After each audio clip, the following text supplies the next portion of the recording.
It shall be a test. If you love me, you will read it at once. You will know the instant you see it that it comes from me. No one else will be able to read it, but if you love me, you will know that I love you." Whether she spoke in metaphor or in fact, whether she was playing for time, or whether in her heart she already intended to soon reward him with a message of glad tidings, Ainsley could not decide.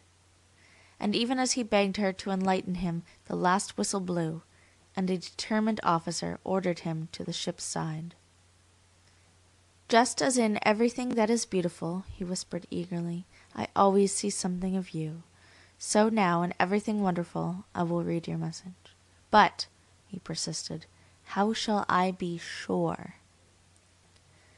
The last bag of mail had shot into the hold. The most reluctant of the visitors were being hustled down the last remaining gangplank. Ainsley's state was desperate.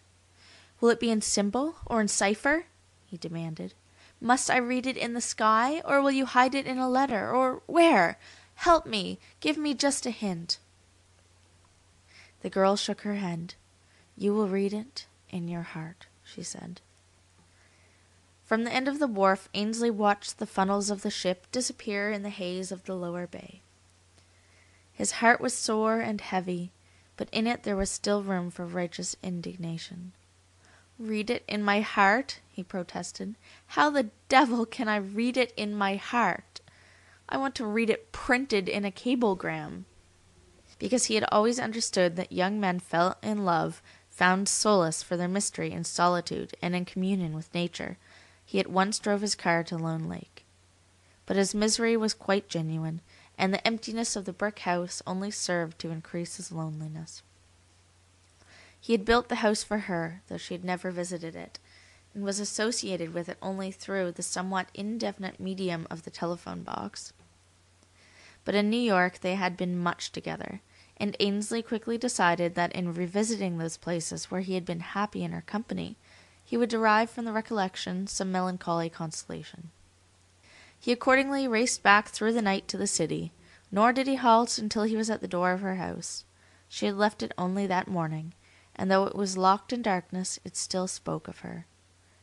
At least it seemed to bring her nearer to him than when he was listening to the frogs in the lake, and crushing his way through the pines. He was not hungry, but he went to a restaurant where, when he was host, she had often been the honored guest, and he pretended they were at supper together and without a chaperone. Either the illusion or the supper cheered him, for he was encouraged to go on to his club. There in the library, with the aid of an atlas, he worked out where, after 13 hours of moving at the rate of 22 knots an hour, she should be at that moment. Having determined that fact to his own satisfaction, he sent a wireless after the ship. It read, "It is now midnight, and you are in latitude 40 degrees north, longitude 68 degrees west, and I have grown old and gray waiting for the sign." The next morning, and for many days after, he was surprised to find that the city went on as though she were still in it. With unfeeling regularity, the sun rose out of the East River. On Broadway, electric light signs flashed. Streetcars pursued each other. Taxicabs bumped and skidded. Women and even men dared to look happy, and had apparently taken some thought to their attire. They did not respect even his widowerhood.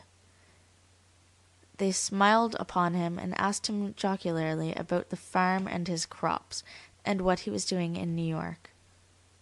He pitied them, for obviously they were ignorant of the fact that in New York there were art galleries, shops, restaurants of great interest, owing to the fact that Polly Kirkland had visited them.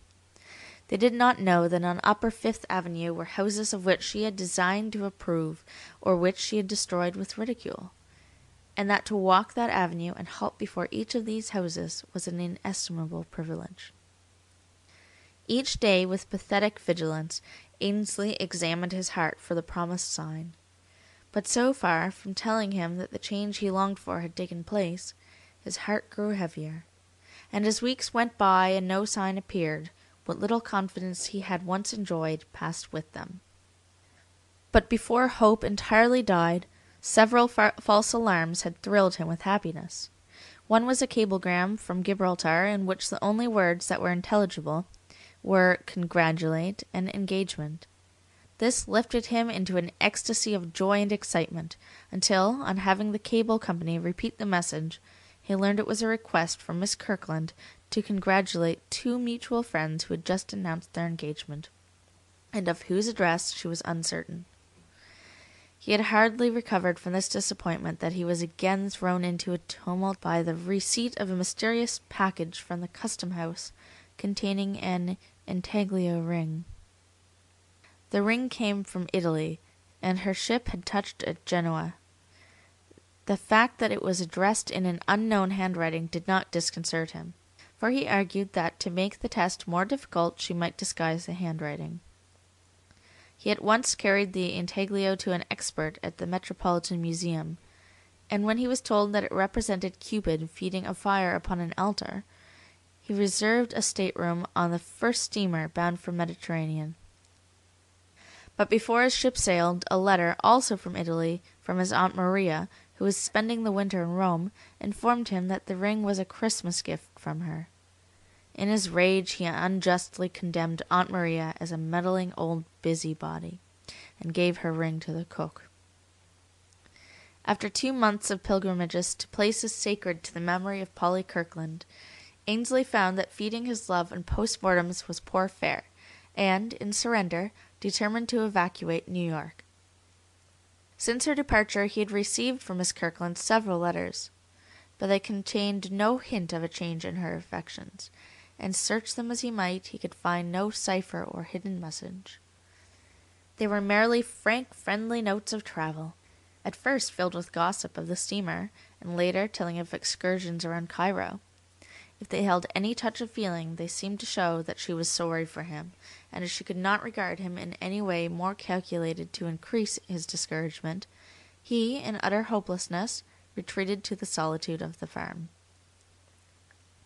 In New York he left behind him 2 trunks filled with such garments as a man would need on board a steamer and in the early spring in Egypt. They had been packed and in readiness since the day she sailed away, when she had told him of the possible sign. But there had been no sign, nor did he longer believe in one. So, in the baggage room of an old hotel, the trunks were abandoned, accumulating layers of dust and charges for storage. At the farm the snow still lay in the crevices of the rocks and beneath the branches of the evergreens, but under the wet dead leaves little flowers had begun to show their faces. The backbone of the winter was broken, and spring was in the air. But as Ainsley was certain that his heart was also broken, the signs of spring did not console him. At each week-end he filled the house with people, but they found him gloomy and he found them dull. He liked better the solitude of the midweek days. Then for hours he would tramp through the woods, pretending she was at his side, pretending he was helping her across the streams swollen with winter rains and melted snow. On these excursions he cut down trees that hid a view he thought she would have liked. He cut paths over which she might have walked, or he sat idly in a flat-bottomed scow in the lake and made a pretense of fishing. The loneliness of the lake and the isolation of the boat suited his humor.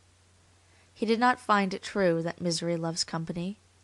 At least to human beings he preferred his companions of Lone Lake, the beaver building his home among the reeds, the kingfisher, the blue heron, the wild fowl that in their flight north rested for an hour or day upon the peaceful waters. He looked upon them as his guests, and when they spread their wings and left him again alone, he felt he had been hardly used. It was while he was sunk in this state of melancholy, and some months after Miss Kirkland had sailed to Egypt, that hope returned. For a weekend he had invited Holden and Lowell, 2 former classmates, and Nelson Mortimer and his bride. They were all old friends of their host and well acquainted with the cause of his discouragement. So they did not ask to be entertained, but disregarding him, amused themselves after their own fashion. It was late Friday afternoon. The members of the house party had just returned from a tramp through the woods and had joined Ainsley on the terrace, where he stood watching the last rays of the sun leave the lake in darkness. All through the day there had been sharp,